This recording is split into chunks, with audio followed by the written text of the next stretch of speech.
अस्सलाम वालेकुम दोस्तों। सबसे पहले मैं आपको इस घर का नक्शा समझा देती हूँ क्योंकि इस वाक़ये को समझने के लिए ये बहुत ज़रूरी है। गौर से सुनिएगा। इस घर का एक मेन दरवाज़ा है और इसी के बिल्कुल साथ एक वॉशरूम वाक़ है। आगे एक खुला सा कच्चा सहन आता है। इसके बाद एक छोटा सा बरामदा है। इसी बरामदे में 3 कमरे हैं, एक दाएं तरफ, एक बाएं तरफ और एक सामने। इसी जगह पर किचन भी बना हुआ है। एक बात बहुत अहम है, इस घर की दीवारें बहुत ऊंची नहीं हैं, बल्कि इतनी नीची हैं कि बाहर से अंदर का अंदाज़ा हो जाता है कि कौन आ रहा है और कौन जा रहा है। अब अगली बात सुने। हम इस लड़की का फ़र्ज़ी नाम ज़ैनब रखते हैं। इस दिन ज़ैनब वॉशरूम की तरफ जाती है और लाइट ऑन करती है। इसी वक्त 2 नौजवान, जिनके फ़र्ज़ी नाम फ़हद और सलमान हैं, गली में मौजूद होते हैं। गली सुनसान थी, अंधेरा था, कोई आमदोरफ्त नहीं थी। वो पहले बाहर खड़े थे, लेकिन जैसे ही उनकी नज़र ज़ैनब पर पड़ी, वो दीवार फलांग कर अंदर आ गए और अंधेरे में छुप गए। ज़ैनब को इस बात का कोई अंदाज़ा नहीं था।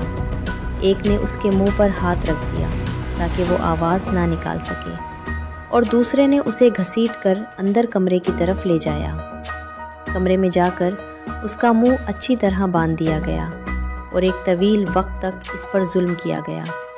ज़ैनब मुसलसल मुज़ाहमत करती रही, मना करती रही, लेकिन उसकी आवाज़ वालिदैन तक ना पहुंच सकी, जो दूसरे कमरे में सो रहे थे। ये सब कुछ एक बार नहीं बल्कि बार बार हुआ और ये बात सरकारी रिकॉर्ड में भी दर्ज है।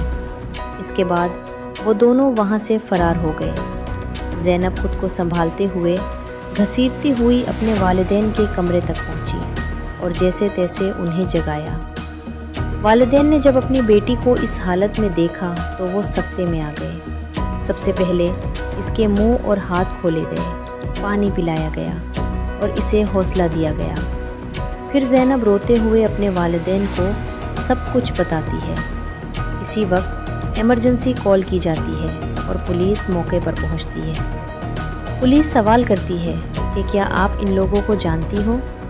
ज़ैनब बताती है कि ये दोनों इसी महल्ले के रहने वाले हैं।